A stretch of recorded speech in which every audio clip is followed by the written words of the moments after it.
हरे कृष्णा कृष्ण कृष्ण हरे हरे, हरे राम राम राम हरे हरे। जय श्रीला प्रभुपाद। हरे कृष्णा। तो हमारी जो भारत की जो भूमि है वो पहचानी जाती है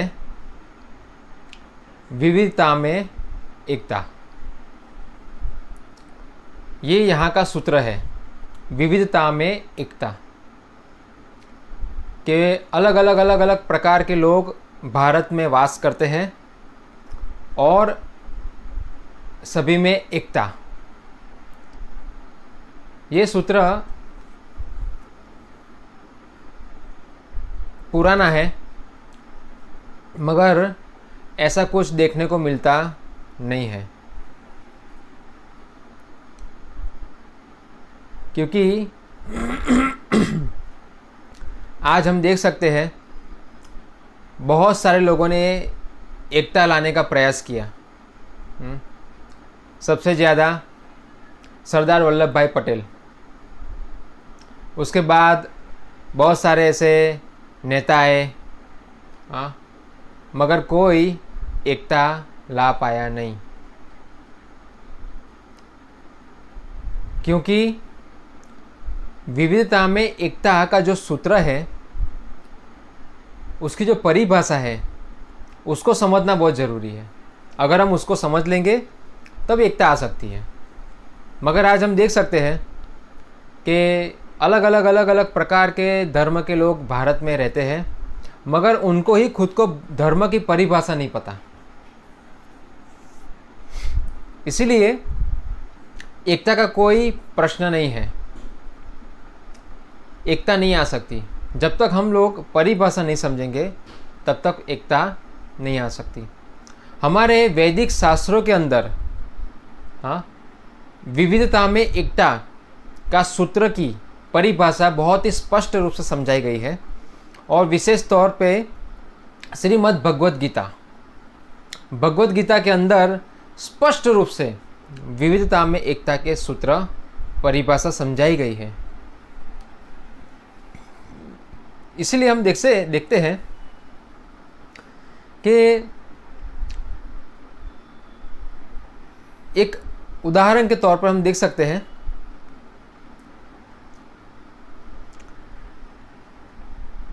कि हमारे भारत की जो संस्कृति थी, वैदिक संस्कृति, उसके अंदर हम देखते हैं वर्णाश्रम व्यवस्था थी। वर्ण और आश्रम, 4 वर्ण 4 आश्रम, ब्राह्मण क्षत्रिय वैश्य शूद्र, ब्रह्मचारी गृहस्थ वानप्रस्थ और सन्यास। तो ये सब एक प्रकार विविधता ही थी। और आज हम देख सकते हैं उस विविधता को नकारा जा रहा है। क्यों? क्योंकि आज मैं आपको एक विज्ञान के साथ समझाऊंगा कि किस प्रकार वो 100% सत्य थी वर्णाश्रम व्यवस्था, और आज क्यों टूटी वर्णाश्रम व्यवस्था, वो भी हम समझने का प्रयास करेंगे। तो भारत के अंदर बहुत सारे ऐसे चोर आए थे, जिसमें मैक्स मुलर भारत में आए, बहुत सारे ऐसे शास्त्रों को तोड़ मरोड़ के उसका अर्थघटन किया, और जो सत्यता थी वो निकाल दी, असत्यता उसमें डाल दी, और उनको एजुकेशन दिया गया। उसके बाद भारत के लोगों ने हमारे शास्त्र पढ़े, और उनको लगा अरे ये तो हमारे साथ अन्याय हुआ है, ये तो भेदभाव हुआ है, ये तो छुआछूत का ये सब कुछ हुआ है। तो मानते हैं उस समय कुछ ब्राह्मण की भी गलतियाँ थी, मगर शास्त्रों के अंदर जो परिभाषा है उसमें कोई गलती नहीं है, क्योंकि आप देख सकते हैं क्या है, ये पंजा है और इसके अंदर 5 उंगलियां है। तो 5 उंगली सही नहीं है, एक समान नहीं है ना, छोटी बड़ी नाटी अंगूठा थोड़ा बड़ा है, मोटा है। तो इसी प्रकार हम देख सकते हैं कि पांचों उंगलियां जो है वो एक समान नहीं है, मगर एक समान से जुड़ के काम कर सकती है। अगर एक उंगली भी उसमें नहीं होगी तो उसकी शक्ति कम हो जाएगी, समझे। तो इसीलिए विविधता में एकता कब आ सकती है, उसको हमें समझना पड़ेगा भगवत गीता के माध्यम से। भगवान श्री कृष्ण कहते हैं कि भगवान को, परम सत्य को समझना है, इस ब्रह्मांड को समझना है, तो हमें तत्व से समझना पड़ेगा। तत्व जिस प्रकार हम देखते हैं कई बार गाड़ी बिगड़ जाती है, हम चलाते हैं गाड़ी, मोटरसाइकिल, और बिगड़ जाती है। तो मानिए कि उसमें करंट नहीं आ रहा है, तो मैकेनिक होगा, वो क्या करता है, स्पार्क प्लग देखता है, फिर धीरे धीरे कोई वायर तो कट नहीं हो गया वो देखता है, फिर धीरे धीरे वो कॉयल को देखेगा। ऐसे उसको धीरे धीरे करके उस समस्या को समाधान करने के लिए वो उससे जुड़ी हुई बहुत सारी चीज़ों को भी देखता है रिपेयर करने के लिए। इसी प्रकार परम सत्य को समझना है तो तत्व से समझ सकते हैं। तत्व, यावन यशास्मि तत्वतः, भगवान श्री कृष्ण कहते हैं हमें परम सत्य को और परम सत्य की बनाई हुई जो सभ्यता है उसको समझना है तो हमें तत्व से समझना पड़ेगा। बिना तत्व के हम सिर्फ और सिर्फ अनुमान के तौर पर, हमारी इंद्रियों की जो अनुभूतियाँ है उसके तौर पर हम नहीं समझ सकते। जैसे किसी ने गाली दी तो मेरा अपमान किया, तो बस मेरे को अपमान हुआ, मेरे कानों को गाली सुनी मेरे कानों ने, तो उसको अपमान अनुभव हुआ, तो मैंने विरोध किया। इस प्रकार हम इस सभ्यता को नहीं समझ सकते। या किसी ने छुआछूत किया तो हमें ऐसा लगा कि अरे मेरे साथ ऐसा कर रहे हैं व्यवहार, मैं तो कोई जानवर हूँ, तो इससे भी हम नहीं समझ सकते इस व्यवस्था को। ये इंद्रिय स्तर पे नहीं समझ सकते, इसको तत्व से समझना पड़ेगा, समझे। जिस प्रकार मैंने आपको ये उदाहरण दिया पंजा, तो ये तत्व है। हाँ, शरीर एक तत्व है। शरीर के उदाहरण से आप बहुत कुछ समझ सकते हो। जैसे मैंने आपको पंजा दिखाया, हाँ, सभी उंगली एक समान नहीं है, मगर एक समान कार्य करेगी तो बहुत शक्ति उत्पन्न हो सकती है। हाँ, पूरी शक्ति बहुत हो सकती है इसमें। अगर एक उंगली नहीं होगी तो शक्ति कम हो जाएगी। इस प्रकार ब्राह्मण, क्षत्रिय, वैश्य, शूद्र सभी मिलजुट के कार्य करेंगे, हाँ, तो सभी लोग संतुष्ट और शक्तिशाली हो सकते हैं। तो इसीलिए हमें तत्व से समझना पड़ेगा।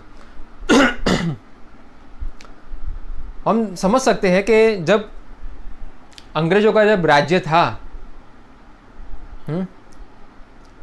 उस समय सभी लोग एकजुट के रहते थे। उस समय सभी लोग समान तौर से अंग्रेजों का विरोध किया था। तो वो क्यों यूनिटी थी वो उस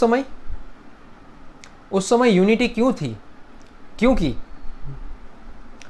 वहां पर स्वामित्व का दावा सिर्फ अंग्रेज कर रहे थे।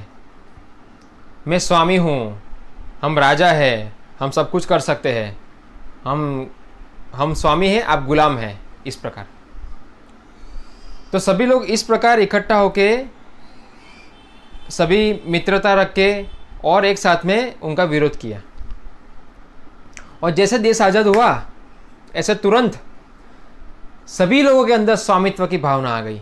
मैं स्वामी हूँ, मैं स्वामी हूँ, मैं स्वामी हूँ, मैं स्वामी हूँ। हिंदू कहेगा मैं स्वामी हूँ, मुस्लिम कहेगा मैं स्वामी हूँ, क्रिश्चियन कहेगा मैं स्वामी हूँ।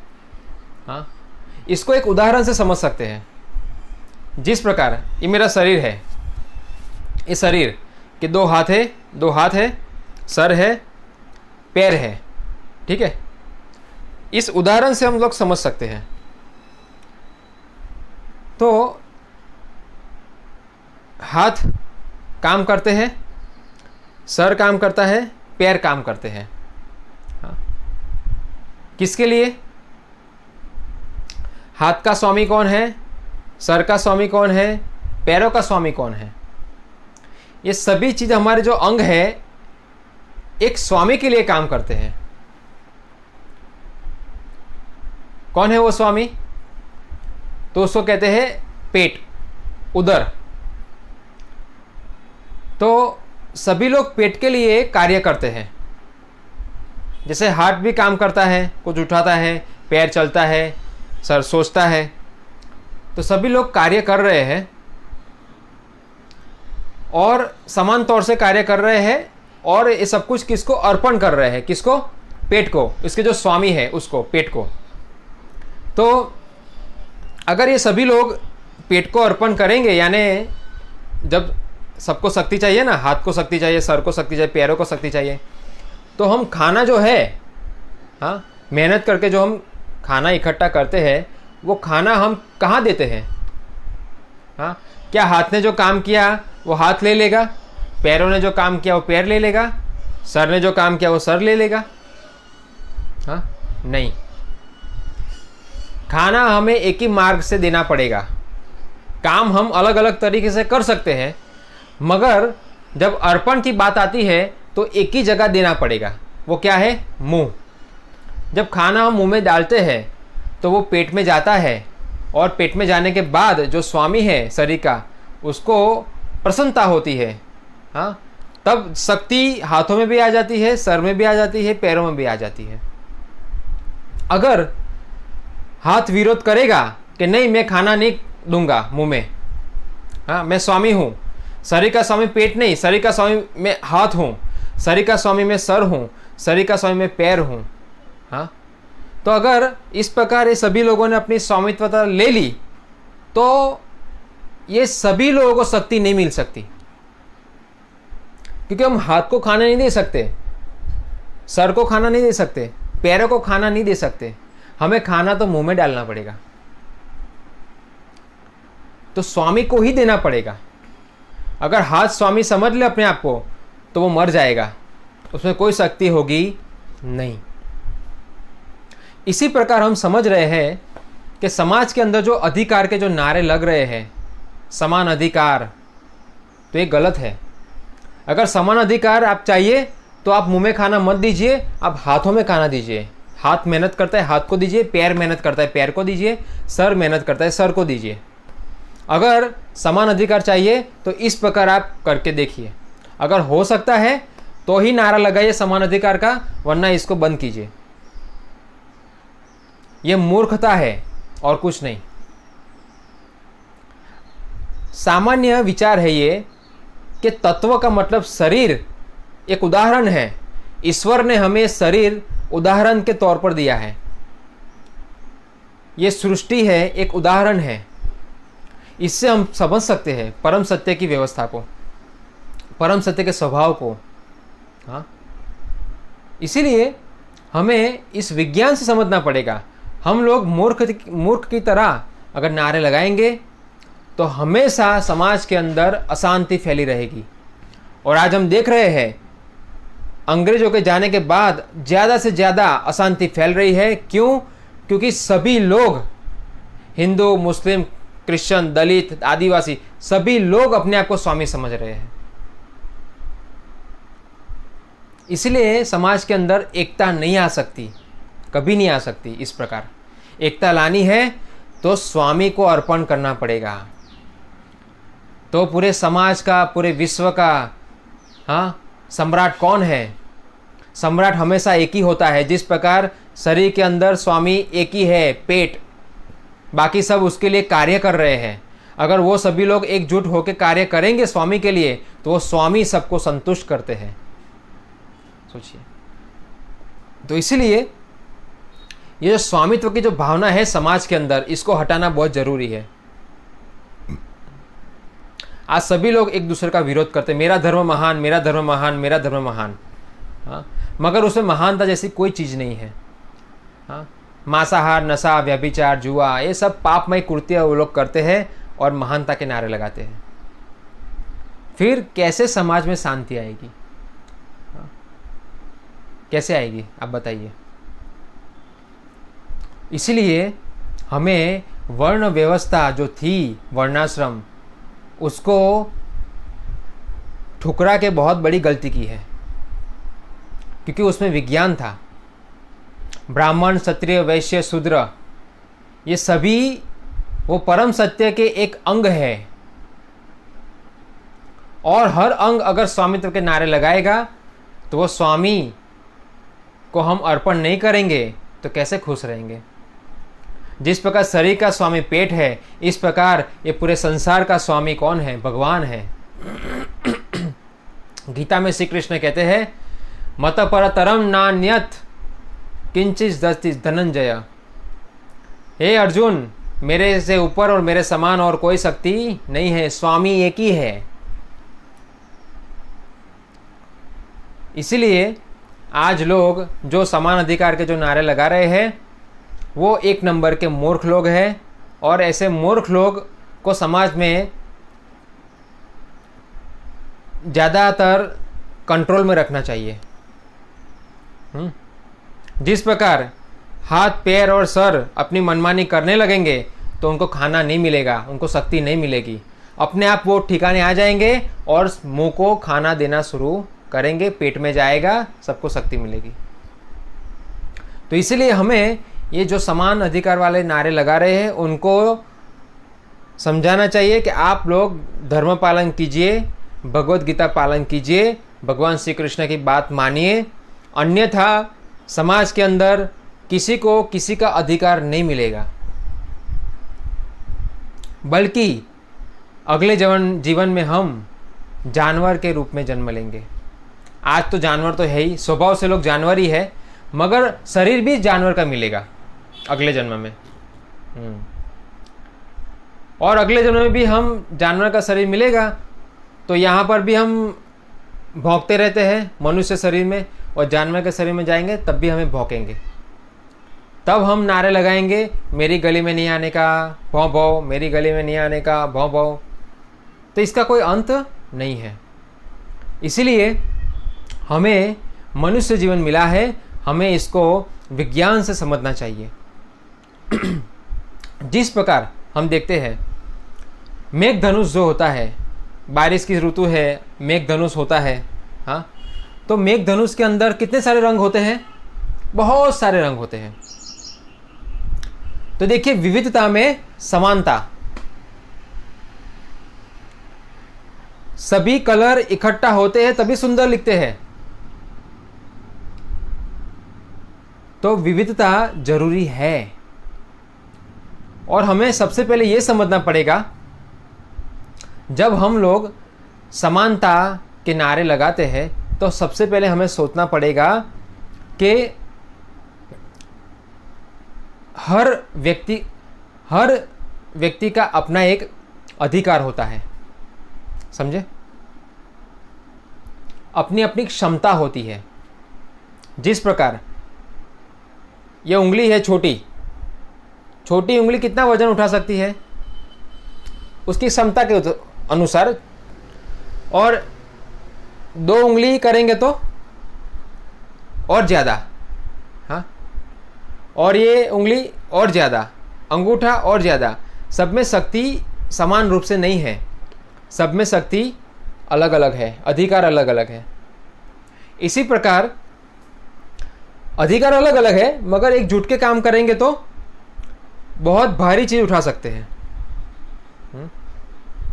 इसी प्रकार ब्राह्मण, क्षत्रिय, वैश्य, शूद्र, सबके अधिकार अलग अलग है।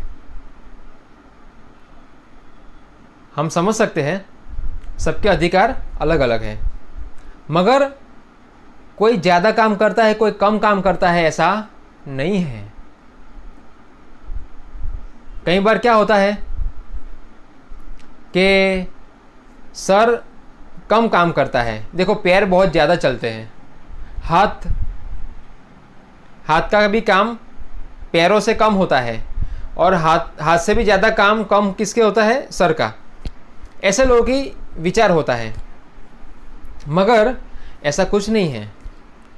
सर अपनी क्षमता से कार्य करता है, हाथ अपनी क्षमता से कार्य करते हैं, पैरों अपनी क्षमता से कार्य करते हैं, मगर सभी लोग अपनी क्षमता को लगा रहे हैं स्वामी की सेवा में, पेट की, और इसीलिए स्वामी की सेवा में सब लगे हुए हैं, इसीलिए वो स्वामी सबको समान रूप से शक्ति प्रदान करता है। समझे?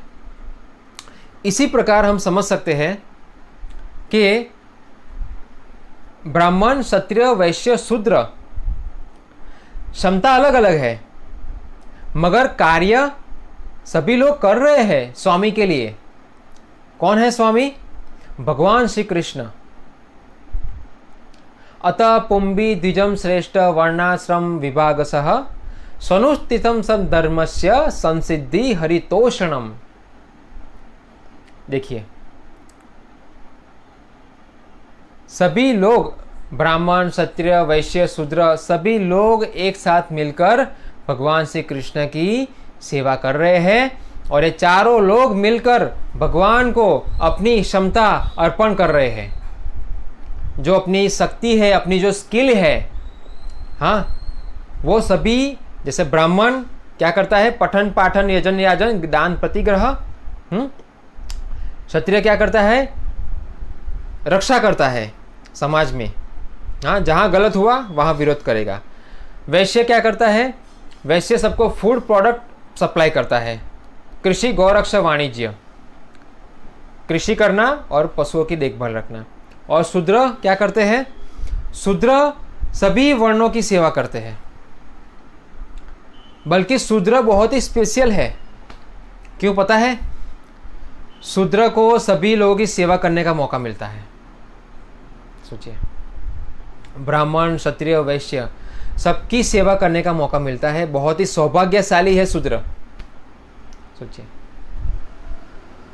और शूद्र कौन है?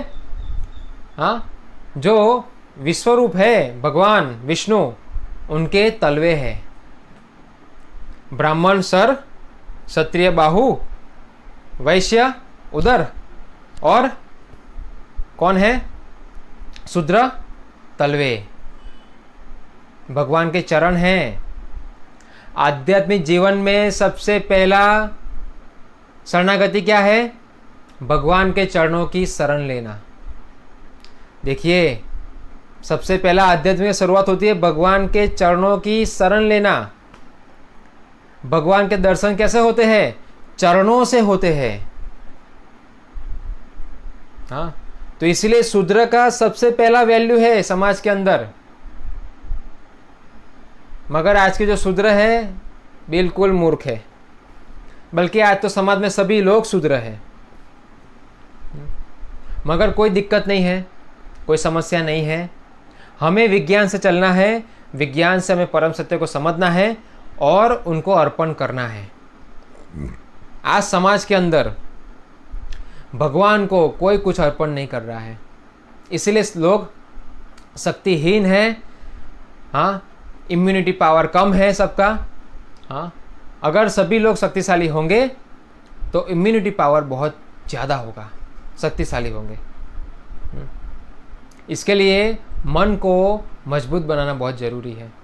और मन कैसे मजबूत होगा? भगवान श्री कृष्ण की सेवा कर कर। इसीलिए ब्राह्मण, क्षत्रिय, वैश्य, शूद्र कोई स्वतंत्र नहीं था। हाँ, ब्राह्मण, क्षत्रिय, वैश्य, शूद्र सब मिलकर भगवान श्री कृष्ण की सेवा करेंगे, तब वो लोग शुद्ध होंगे। इसी प्रकार पेट को खाना देने से सभी इंद्रिय संतुष्ट होती है, शक्तिशाली होती है। इसी प्रकार समाज में सभी लोग, विविधता में समानता कैसे होती है? सभी प्रकार के लोग भगवान श्री कृष्ण की शरण ले, उनकी सेवा करें, तो विविधता में समानता हो सकती है और सभी लोग खुश रहेंगे, आनंदित रहेंगे। हाँ, इससे मित्रता होती है। तो इसीलिए हमें ये समझना बहुत ज़रूरी है। मगर इस प्रकार हम झगड़ते रहेंगे तो कोई फायदा नहीं है। हरे कृष्णा।